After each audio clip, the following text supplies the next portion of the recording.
ये एक छोटी सी स्टोरी आपको ये बताएगी कि यदि बिना किसी एक्सपेक्टेशन के आप किसी के लिए कुछ अच्छा करते हो, ऑन द मोमेंट किसी की भलाई करते हो, तो कभी वो व्यर्थ नहीं जाती, वेस्टेज नहीं जाती।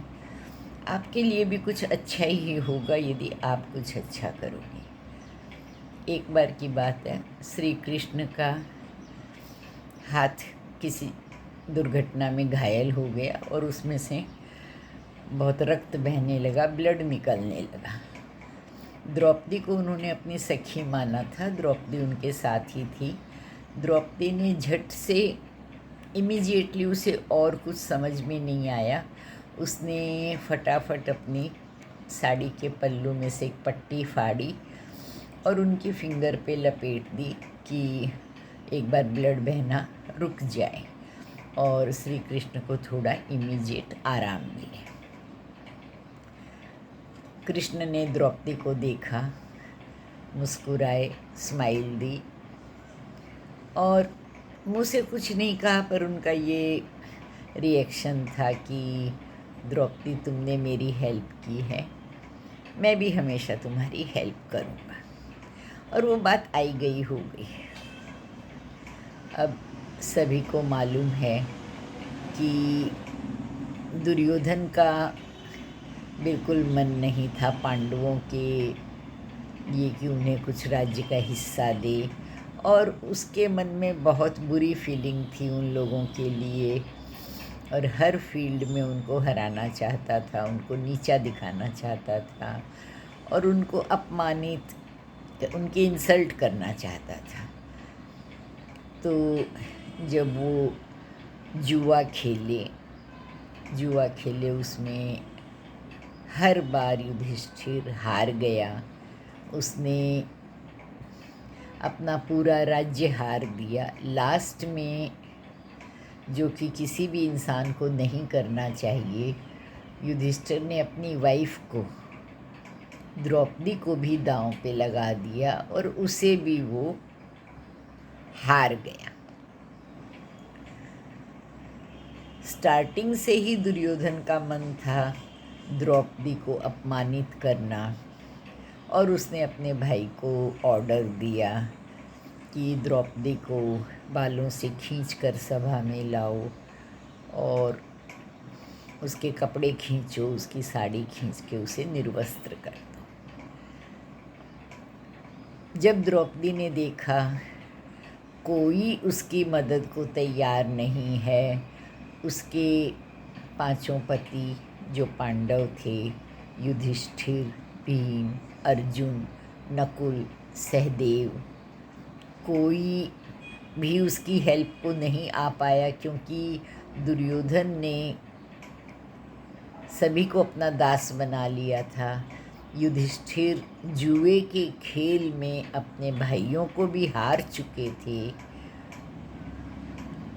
सभा में और भी सभी बड़े बड़े लोग बैठे थे, भीष्म पितामह बैठे थे, द्रोणाचार्य बैठे थे, उनके जो सलाहकार मंत्री थे, विदुर बैठे थे,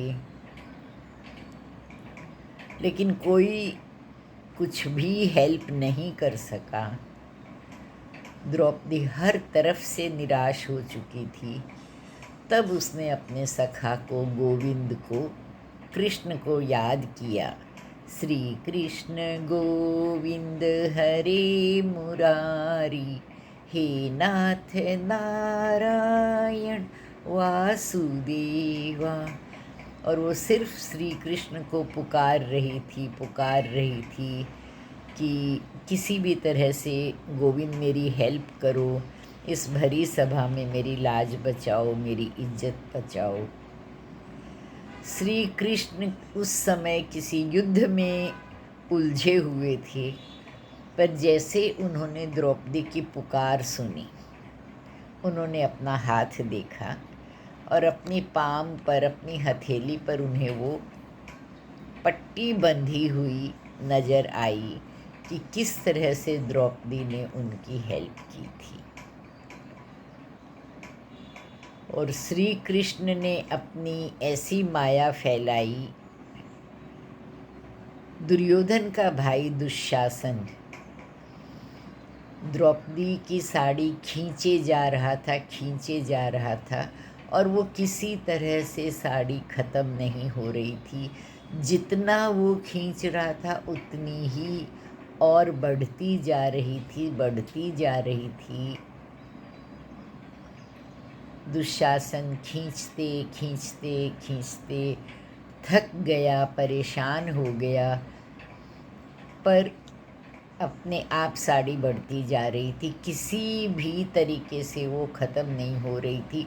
और सिर्फ दुर्योधन दुशासन नहीं, उस भरी सभा में जितने भी लोग प्रेजेंट थे, उपस्थित थे, उन सबकी आंखें फटी की फटी रह गई, क्योंकि उन्होंने देखा किसी भी तरह से साड़ी के कपड़े का अंत नहीं आ रहा है। जितना दुशासन खींचता जा रहा है वो साड़ी बढ़ती जा रही है। और सबने हाथ जोड़ लिए। पांडव भी आश्चर्यचकित हो गए, सरप्राइज्ड हो गए कि इनडायरेक्टली द्रौपदी की ये हेल्प किस तरह से कृष्ण कर रहा है। इस चीज़ से हमको ये समझ में आता है कि यदि हम बिना किसी फल की आशा किए यदि कुछ भला करते हैं, कुछ अच्छा काम करते हैं, तो ऑब्वियसली आज नहीं तो कल उसका फल हमको अच्छा ही मिलेगा। इससे हमें यही साबित होता है कि जिस समय यदि किसी को हमारी हेल्प की ज़रूरत है, हमारी मदद की ज़रूरत है, तो हमें उस वक्त उसकी मदद ज़रूर करनी चाहिए। जितनी हमसे हो सकती है उतनी हेल्प हमें ज़रूर करनी चाहिए।